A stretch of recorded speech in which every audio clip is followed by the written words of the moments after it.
Hello, and welcome to The Source Within with Chloe Pedalino, where I share the source within me with hopes it sparks the source within thee.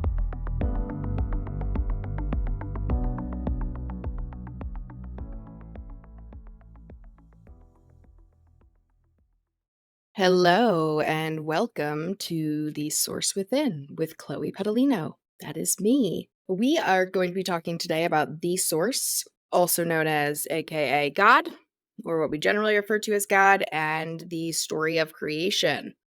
And FYI, this might be very different than what you have heard before about both God and the story of creation.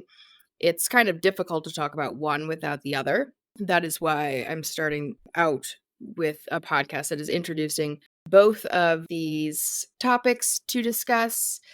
So I am hopeful that people will have an open mind as they hear what this information is, and as we move forward. So let's start with a moment of bringing ourselves to this place and space, wherever you are listening to this, whether it's in your car, driving, or out grocery shopping, wherever it might be. Maybe take a quick deep breath in through the nose and out through the mouth. And we'll go within and set an intention, including I remain open to the information that I will hear today. Please help me to understand the information that I need to hear and the messages that need to come to me at this time. I am grateful for myself for being here today and listening to this podcast that may help me with my own self-development and growth. I am grateful to the creatrix and source themselves, and to those who came before us, and to those who come after us. Thank you so much. So, as we step into this, again, with an open mind and the setting and the understanding that the real story about God and creation is not one that we have generally heard before. And that's really the bottom line. The only really way to understand some of this information is a bit letting go of the existing stories and narratives that we have been told, to replace it then with a story that is actually the truth and much more in line with what's going on in the universe. All right, so why don't we just get right into the content? At the beginning of the beginning, and it's impossible for us to know when this occurred, because at the beginning, there was no time and there was no space. An important takeaway from understanding this creation story is understanding that if the creatrix, if the source is eternal, limitless, unending, not contingent on time, not time limited, then and we are made also in the likeness of the creatrix, the source, God, then that too means that we are also eternal and not ending. Now, sure, we die on the earthly plane. We pass away on the earthly plane, which is also thought of a rebirth on the spiritual plane.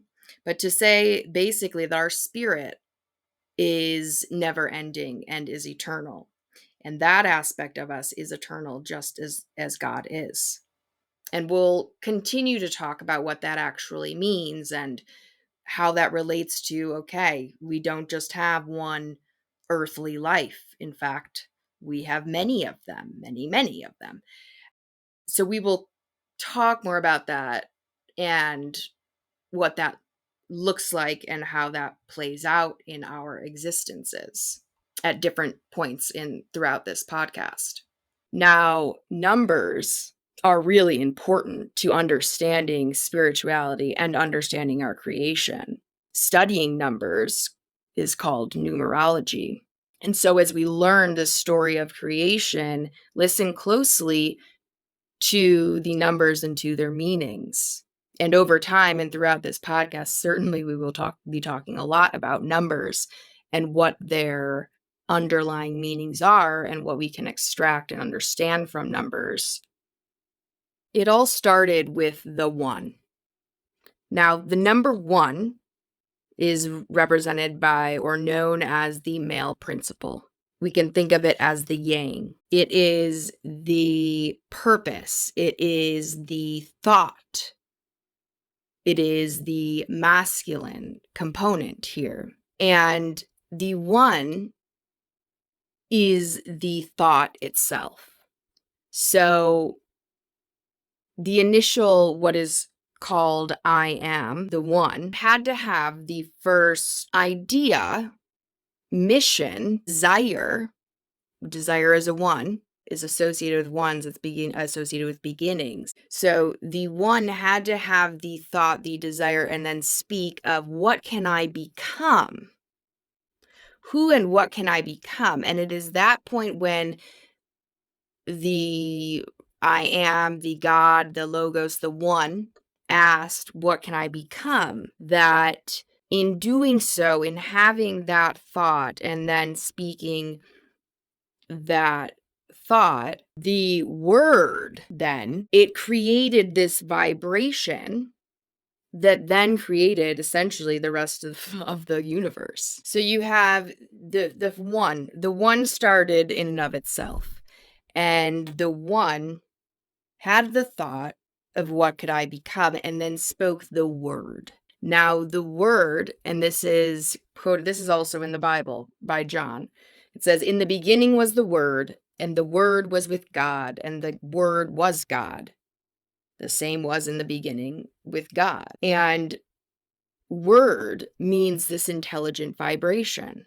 And so this intelligent vibration going out from God speaking with also the intention of wanting to know itself.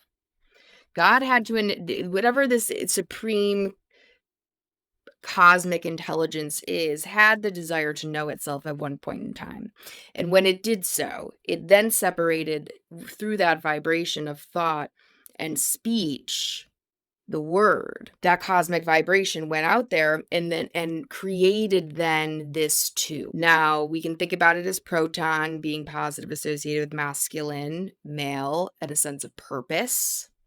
And then female, the electron considered as the mission, the womb, the feminine, and also the speech itself. Because needed both parts were then needed in order to create this, what can be called like the vibratory nature of creation. Essentially what happens is when the first and the second were created, they create this energy that starts, you have basically one circle here and one circle there. And when the first circle is separated out by having this thought and speak and speaking its intention, its desire, by doing that, it wanted to see itself from multiple perspectives. So it's like if we had a body double outside of ourselves, we could see ourselves from all angles, right? So once it was separated from the one to the two, then the energy between the one and two started making the proton and the electron dance around each other, start circling and spinning around each other.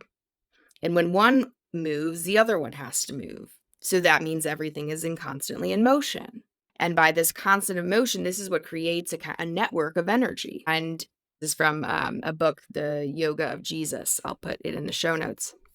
And it says, quote, at the ultra microscopic level, the universe will be akin to a string symphony vibrating matter into an existence. That is saying is we have the one, we have the two. Once they get together, they are constantly in motion. And what happens is this constant motion is essentially those two then become a three.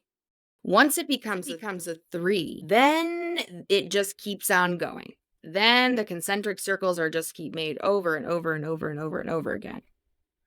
And more and more and more. So both are needed though.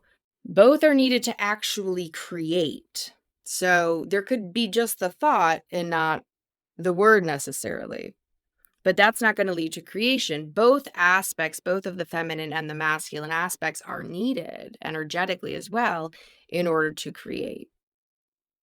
You can think about it as like a Venn diagram. And if people know what that is, basically it's two circles and they're joined, they're connected by overlapping parts in the middle. So there's there's center part basically where they're overlapping. If you Google it, you'll see it's Venn diagram.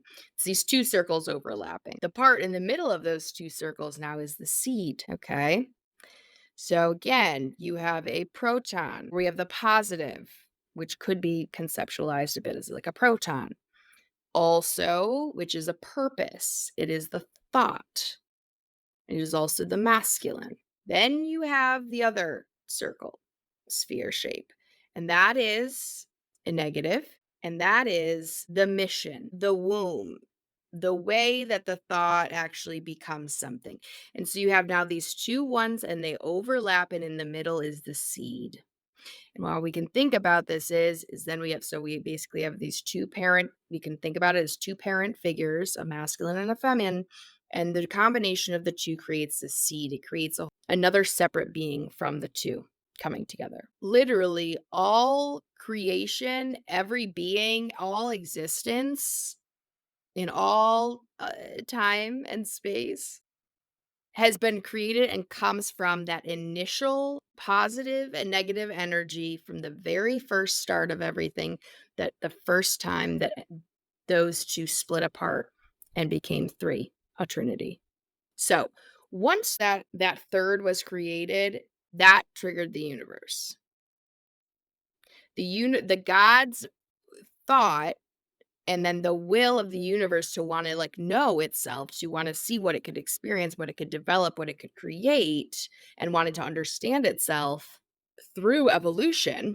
To quote the Aquarian Gospel of Jesus the Christ again, and spirit breathed, and that which was not manifest became the fire and thought of heaven, the Father God, the Mother God. So, what this is saying is that all creation was made from these two aspects, this feminine and this masculine aspect.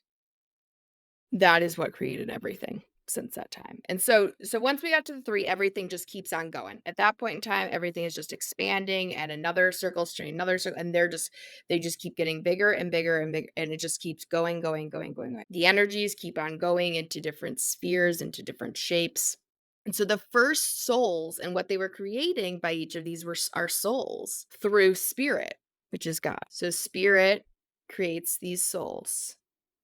We all have spirit though, because we're all created from God, and these circles getting larger and larger and larger, but we're not quite there yet. So the first souls that were ever in existence were referred to as the Elohim, Elohim.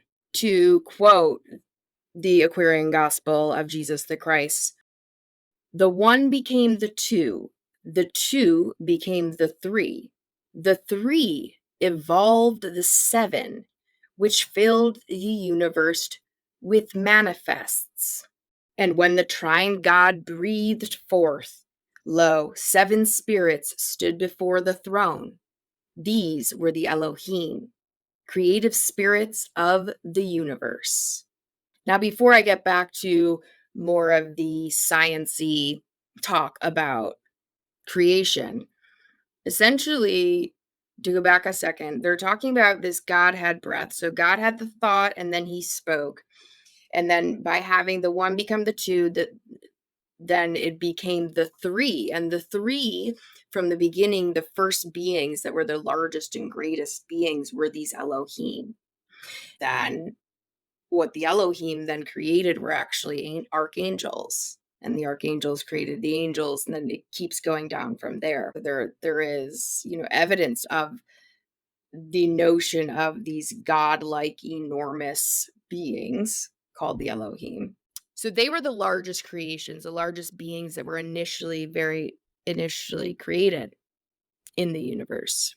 And again, they're essentially these enormous flowers of life, and you can Google that as well. Flower of life is these overlapping circles, and they just keep getting larger and larger. And they're all connected in some way. And so they were these big body like circles and like this flower shape, and they just kept dividing itself into different cells, like an egg in the womb of a mother, just dividing and dividing. And at first, everything also in existence was only energy, which we in the 3D world really struggle to wrap our minds around, this notion that all of existence is energy, and it's really only here on Earth or in the other planets in the third dimension that we are physical. But alas, I won't get into that to complicate things too much right now. But at the beginning, everything was energy. It was spirit. It did not have form initially. Well, it was form. It was only an energetic. It was only energetic. It wasn't physical. Then they started going into shapes, which were the spherical shapes, and think about cells again. And the initial things that were created out of that, well, so the largest ones were the Elohim. So keep in mind, though, at this point, all of this energy is just creating more and more expanding upon itself. This energy is just going out from this one, all just from that beginning consciousness. And the energy kept expanding out and out and out. It would expand out and contract in, expand out and contract in over and over and over again. And it created such a pressure and a force. Basically, God was like reflecting back all the possibilities of all of the universe that could possibly become. And it did out and in and out and in. And by doing so, also it was reflecting back into the shadows. So there's darkness and lightness. So with this, essentially dark creates a mirror, and everything is reflected back in that mirror through the darkness. And so the energy going out and coming in would be going in different areas of these light. And so the waves made by the vibrations of this energy going in and out, the pressure became so extreme that basically everything things exploded at one point in time. This one point in time was 6,000 million years ago. 6,000 million years ago. And this is what we're referred to as the Big Bang. All of these circles again, all this creation starting from the one thought that the Logos had, split out and multiplied itself so many times, and it was expanding and contracting, expanding, contracting. At one point it became too much, and it split out. And from that was when the moment when matter, when what we know as the physical world around us today, physical matter. So that is how we became into a physical existence. Again, before that, everything was energetic. Nothing was physical. Nothing was in the material. There was no material world at that time. So we had God, we had the thought, then became the purpose, became the mission, that then the thought became the purpose, became the mission, spread out. The creation expanded to more and more spheres and more shapes over time. The Elohim were the initial largest creations and energy forces that exist in the universe. And from those, then, and we have the Big Bang, from those, then, there started to be material and physical creation.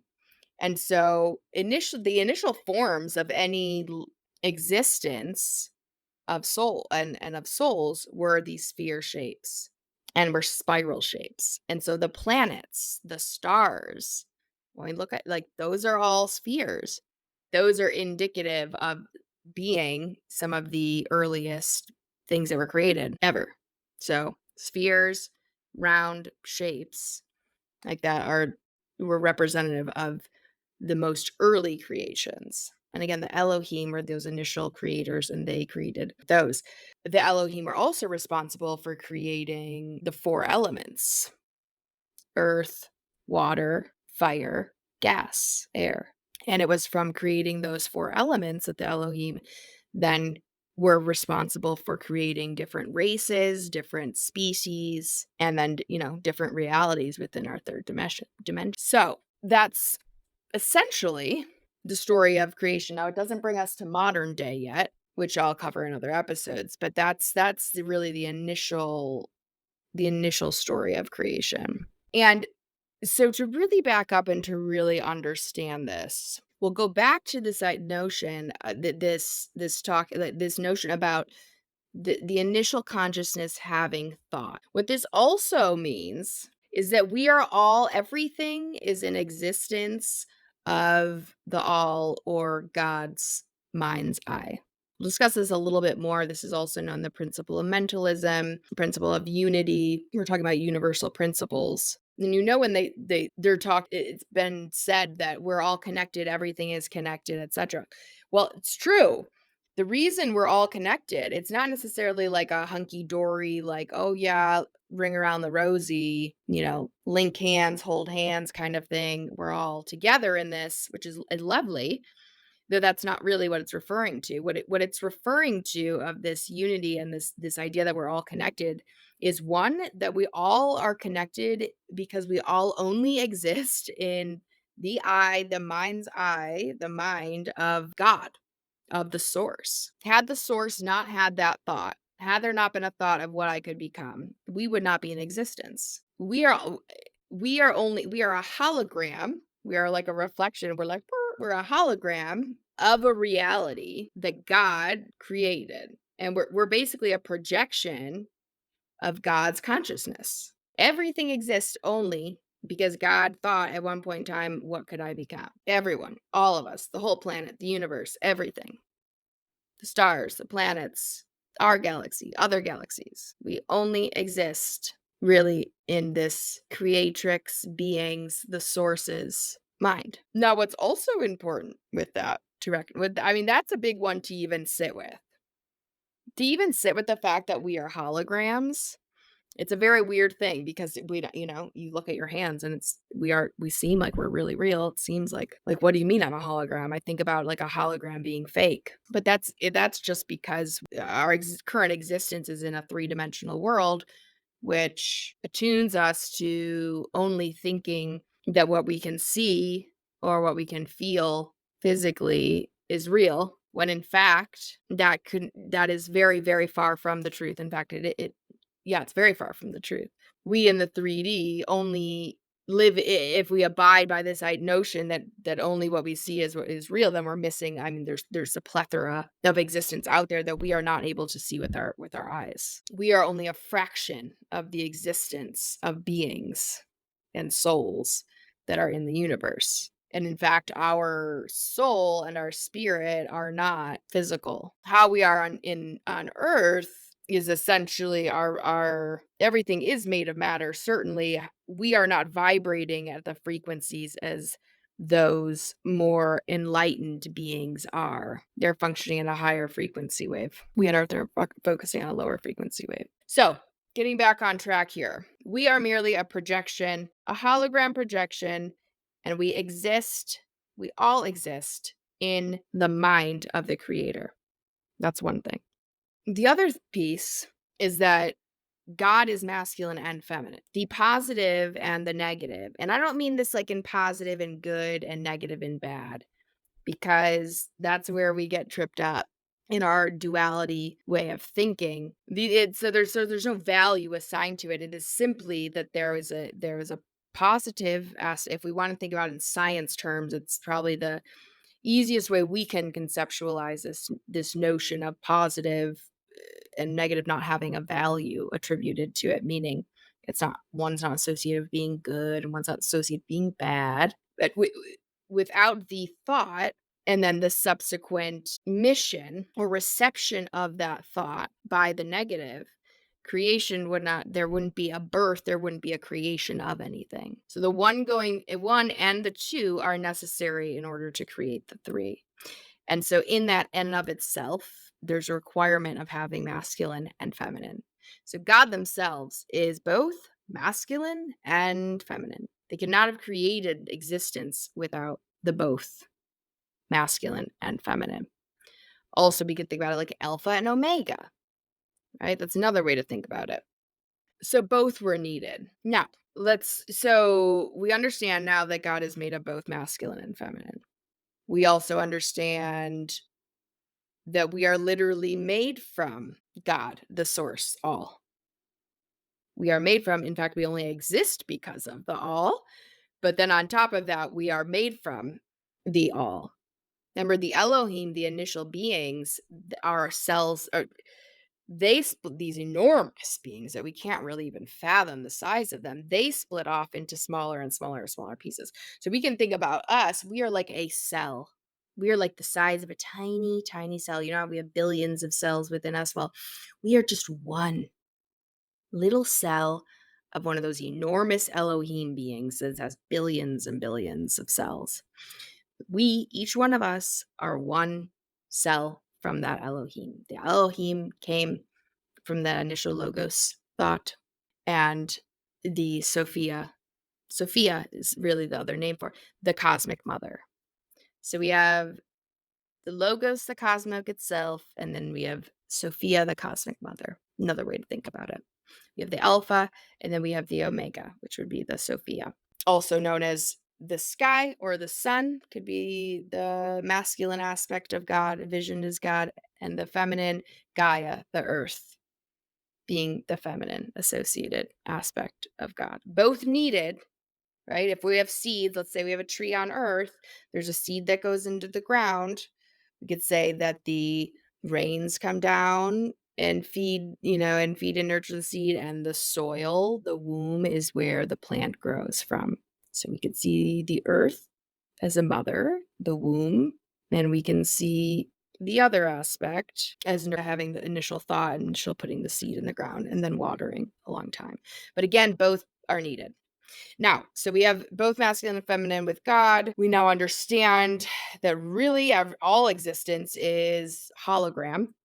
And we just are very dense matter, but we'll get into more of that later. Now, the other thing to understand is that we are literally made directly from God. So, in that realm, it also supports the notion that we all, whether we're male or female here on earth, have aspects of both. Both genders exist in all of us. You have feminine parts, we have masculine parts. They both exist with all of us. And just know that in all of existence, whether it be plants, whether it be animals, what have you, all existence has both masculine and feminine parts. Bottom line, but has both aspects. The other thing that it means that we're made of God, and one of the biggest ones, and one of the most incorrectly framed aspects about this and the notion of creation and where we come from and all of that, is that we humans have the source, we're made of the source, and we therefore inside of us have the capabilities that God has. In many ways. Not all of them, not to the extent perhaps that all of them, and maybe not the extent necessarily in the 3D as God. But we were made, we have the capabilities and abilities that source has. And one of those huge ones is the ability to create. So we must understand that we have this divine abilities as creatrixes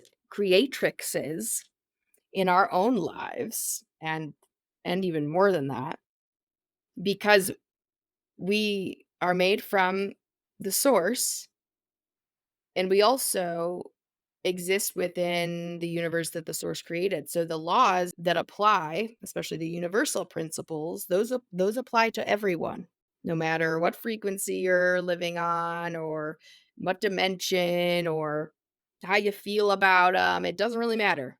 Every being in existence is governed by certain laws and principles, which we will get into. And one of those laws and principles is this notion of a law of attraction. And this speaks to the power of our thoughts, just as God created all the existence that we see today, including ourselves, from their thought of wanting to understand who they were, or what it could become. We too can create the lives that we want if we learn how to use our thoughts in an effective way. And we learn the other principles of the universe, we learn the other laws, and we understand the true history and the truth of where we came from. We too have the capability of creating what we want. Once we realize that our voice carries power through its vibration, that what we put out there, that our thoughts carry a vibration that can then create waves, and that then in return flow back to us. What we put out there then comes back. Then you start realizing that you really are able to create your own life. And you get in the role of it, you get in the vibe of it, you get in the flow with it, and you start really seeing reflected back to you the life that you really envision for yourself. Our divine inheritance. What I mean by that is, let's say if we think of God, both the mother and the female and male aspects of it, like we think about like a mom and a dad. We can think of our divine parents. And there's two aspects, there's a mom and a dad there. Not always the case. Not always the case. Sometimes there are two moms, sometimes there are two dads, but for the purposes of this, we are given our divine inheritance includes, quote, godlike powers of consciousness. That's from the Mary Magdalene manuscripts. I love that phrase, godlike powers of consciousness. And what's happened is that we kind of just we or what is predominantly happening is we don't realize we haven't been told, or we don't know basically the power that we hold, nor have we been necessarily told that we have godlike consciousness or that it's okay to even speak like that. And so we've kind of been bumbling around using our thoughts and our words haphazardly when when you start to really understand these concepts more, you realize, holy crap, I need to examine my thoughts. I need to examine how I'm speaking, because now I realize that my thoughts and words and actions, I am creating basically what I am seeing around myself. So that is much of what we will learn in the following episodes. So what are the takeaways again? Takeaways again are, one, everybody has masculine and feminine within them. God is both masculine and feminine. It is our sovereign right. It is our inheritance. God wants us to know and realize that we do have these God-given abilities. They want us to know about how the principles of the universe function, and wants us to be able to create the existence and the lives that we want to create.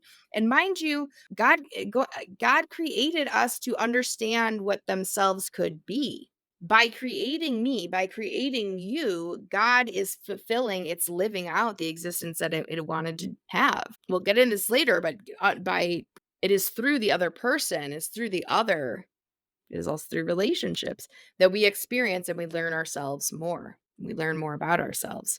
So God, again, created us, created existence, created all these things so that it could live out its full experience. It is doing that through us. It's doing that through birthing the Elohim, who then birthed the plants, who then birthed the fire, water, air, and earth, that then created all the species and the beings on earth.